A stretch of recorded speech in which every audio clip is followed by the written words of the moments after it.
Assalamualaikum warahmatullahi wabarakatuh. Kisah Nabi Adam menceritakan terciptanya manusia pertama yang kelak akan menghuni bumi. Nabi Adam tercipta dari tanah dan Allah memuliakannya dengan memberi pengetahuan tentang semesta.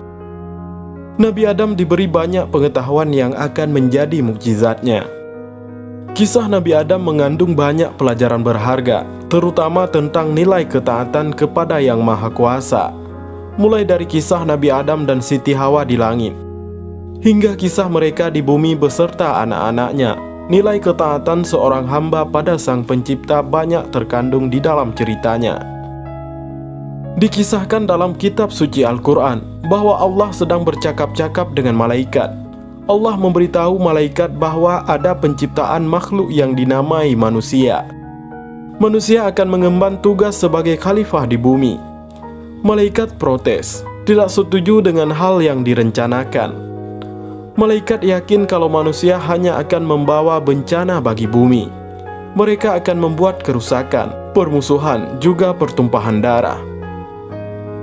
Malaikat merasa keberadaan dirinya saja sudah lebih cukup sebagai ciptaan Allah, karena mereka senantiasa bertasbih, memuji, dan mengagungkan Allah. Allah berfirman bahwa Dia mengetahui apa yang tidak diketahui oleh malaikat. Seperti kita ketahui, manusia itu tercipta dari saripati tanah. Demikian juga yang diceritakan dalam Al-Quran, surat As-Sajdah ayat 7-9, yang memperindah segala sesuatu yang Dia ciptakan, dan yang mulai menciptakan manusia dari tanah. Kemudian Dia jadikan keturunannya dari saripati air yang hina. Kemudian Dia menyempurnakan dan meniupkan ruh ciptaannya ke dalam tubuhnya, dan Dia menjadikan pendengaran, penglihatan, dan hati bagimu. Tetapi sedikit sekali kamu bersyukur. Quran Surat As-Sajdah ayat 7-9. Surat ini menceritakan bahwa Allah mengetahui hal yang gaib dan nyata. Dia menciptakan wujud sempurna manusia dari tanah. Dia juga menciptakan keturunan manusia dari air mani. Kemudian ditiupkan ruh untuk menghidupkan. Dia juga menciptakan pendengaran, penglihatan, dan hati. Setelah Nabi Adam diciptakan, Allah memberi perintah pada malaikat dan iblis untuk bersujud kepadanya. Walaupun para malaikat diciptakan dari cahaya, mereka tetap taat pada perintah Allah. Para malaikat kemudian bersujud kepada Nabi Adam.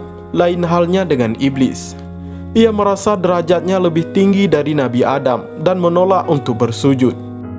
Iblis memang diciptakan dari api, itu sebabnya ia tidak bersujud pada Nabi Adam. Nabi Adam yang diciptakan dari tanah dianggap lebih hina kemuliaannya oleh iblis. Surat Al-Baqarah ayat 34 menjelaskan hal ini.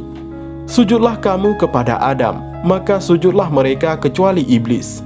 Ia enggan dan takabur, dan ia termasuk golongan orang-orang yang kafir.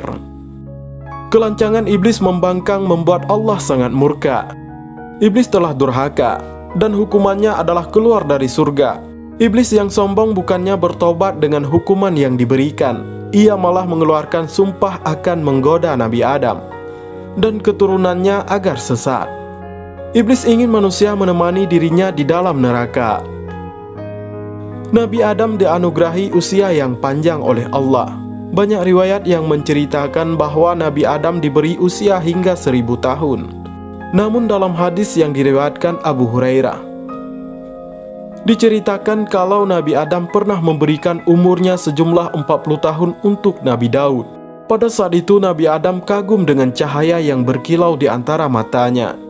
Kemudian ia bertanya pada Allah tentang manusia itu. Allah menjawab bahwa manusia itu salah satu dari keturunan Adam, umat akhir zaman. Adam bertanya mengenai umur Daud, dan Allah menjawab bahwa Dia memberi 60 tahun kepadanya. Nabi Adam lalu meminta Allah untuk menambahkan 40 tahun umur Daud yang dikurangi dari umurnya. Nabi Adam memiliki segalanya di surga. Adam bisa mengambil dan menikmati apa saja yang ada di dalamnya. Walaupun begitu, Adam merasa kesepian.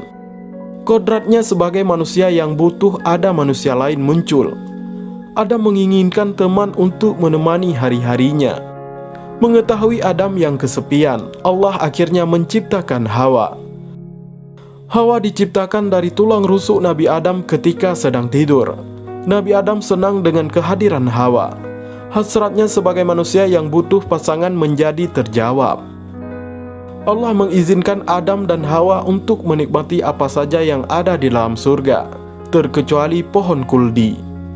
Allah berfirman, "Wahai Adam, tinggallah engkau dan istrimu di surga ini, dan makanlah makanan-makanan yang banyak lagi baik di mana saja yang kamu sukai. Dan janganlah kamu mendekati pohon ini, yang menyebabkan kamu termasuk orang-orang yang zalim." Pohon kuldi adalah pohon pengetahuan hal yang baik dan jahat. Ada maksud tertentu dari larangan yang Allah berikan pada Nabi Adam dan Hawa. Mengetahui larangan Allah, setan memanfaatkan hal ini untuk menggoda keimanan Adam dan Hawa.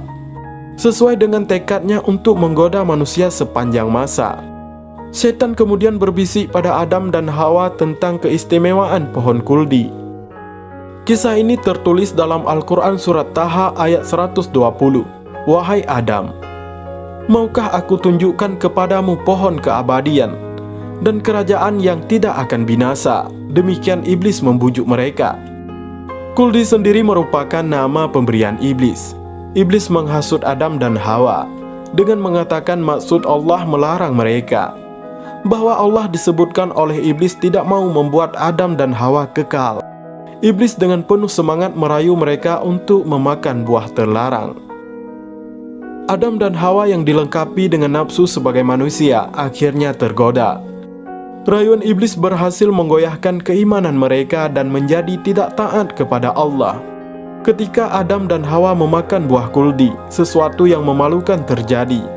Nabi Adam dan Hawa menyadari kalau tubuh mereka jadi telanjang. Selain itu, Adam juga merasa sakit perut yang hebat. Adam baru saja merasakan ingin buang hajat, dan ia kebingungan. Surga adalah tempat suci. Apa sepantasnya mengotorinya? Demikian yang ada dalam pikiran Adam. Allah kemudian menyindirnya atas keinginan tersebut, sekaligus juga menyindir tentang ketidaktaatannya. Surat Al-A'raf ayat 22-23 menceritakan kejadian ini. Dalam surat ini Allah mengingatkan akan larangannya pada Adam, juga mengingatkan Adam akan perintahnya tentang kebusukan setan. Adam kemudian memohon ampun dan bertaubat kepada Allah. Diceritakan Hawa digoda iblis dalam wujudnya yang berupa ular. Namun tidak dijelaskan siapa dahulu yang memakan buah terlarang itu. Ada yang meyakini kuldi adalah pohon apel yang diambil dari bumi. Karena itu kuldi disebut memiliki sifat bumi atau tanah, yaitu sifat dasar tanah. Tanah disebut sebagai tempat yang pantas untuk membuang kotoran. Buah kuldi bisa membangkitkan hawa nafsu dan membuat lupa diri. Allah melarang Adam memakan buahnya karena bisa membuat dirinya jadi kotor.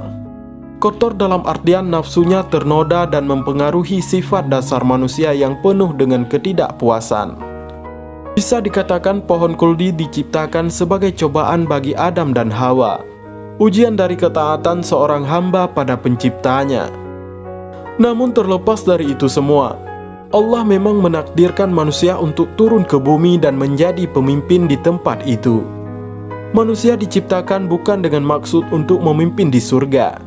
Meskipun Adam dan Hawa telah bertaubat, Allah tetap memberikan hukuman pada mereka dengan turun ke bumi. Turunlah kalian dari surga menuju bumi, dan kalian akan menjadi musuh satu sama lain. Kalian akan memiliki tempat tinggal di bumi sampai batas waktu tertentu. Quran Surat Al-A'raf ayat 24-25. Nabi Adam dan Hawa tidak diturunkan pada tempat yang sama. Nabi Adam diturunkan di puncak Bukit Sri pada daerah Sri Lanka, sedangkan Hawa diturunkan di daerah Arab. Mereka berdua bingung dan sedih karena diturunkan terpisah. Namun Adam dan Hawa yakin satu sama lainnya akan saling bertemu lagi. Lalu setelah 40 tahun mereka pun dipertemukan kembali oleh Allah di Jabal Rahmah. Nabi Adam dan Hawa mulai kehidupan baru sebagai manusia biasa. Diceritakan mereka diturunkan ke bumi dengan membawa dosa atas ketidaktaatannya di surga. Disebutkan pula Allah menghukum Adam akan bersusah payah untuk mencari nafkah. Hawa dihukum akan merasakan sakit pada saat melahirkan anak-anak. Sedangkan ular yang menggoda mereka dihukum berjalan dengan perut selamanya di bumi. Dosa yang pada akhirnya menjadi takdir bagi manusia. Kaum laki-laki dengan kewajiban menafkahi, dan kaum wanita diwajibkan mengurus anak-anaknya. Adam dan Hawa kemudian belajar bercocok tanam, juga cara bertahan hidup di bumi. Mereka juga melahirkan anak-anaknya. Allah memperlihatkan kuasanya dengan memberi mereka anak berpasang-pasangan. Setiap Hawa mengandung pasti melahirkan anak kembar. Peristiwa Nabi Adam dan Hawa yang melanggar perintah Allah membuktikan sesuatu, bahwa tidak ada yang akan didapat dari ketidaktaatan kepada Allah selain daripada keburukan. Hal ini sekaligus menjadi pengingat bagi kita umat manusia di seluruh muka bumi. Mudah-mudahan kisah singkat ini bermanfaat. Wallahu a'lam bishawab. Wassalamualaikum warahmatullahi wabarakatuh.